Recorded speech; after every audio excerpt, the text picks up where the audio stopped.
The end? At the very end, which tells you the kind of movie it is. Yes, well, listeners don't like us giving away the It turns out that what you thought were two people are really... We get more emails about plot spoiling than anything else, so I think we'll leave it there. The Street of Good Children, Certificate 15, is showing in selected cinemas now. And by coincidence, that thriller takes its title from one of the best-known paintings of our next subject, the artist Anderson Perrine.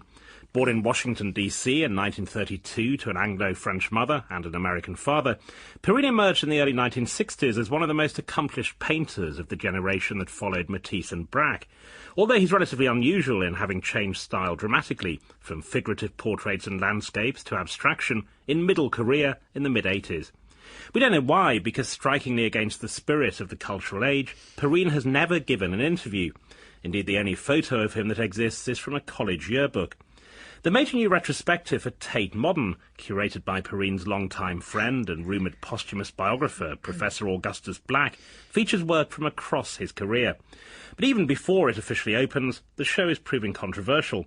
We're joined now in the studio by the young art historian... Well, thank you.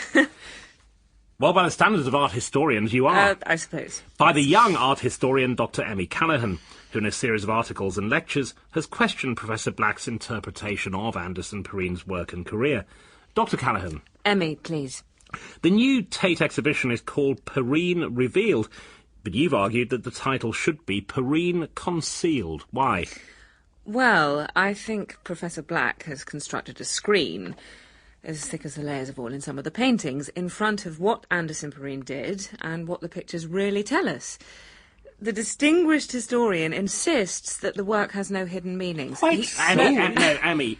He even uses that dreadful cliché, what you see is what you get. I completely disagree. I believe that the paintings of Anderson Perrine tell a story of love, sex, death, and even possibly murder. Well, let's not get into that at the moment. Craig, having seen a preview of the exhibition and heard what Dr. Callaghan has said, what's your view? I think what she says is complete balderdash, frankly. I think the key to Perrine, as Professor Black has argued, is that there isn't some hidden code written in invisible paint on the canvas. Look at what's there.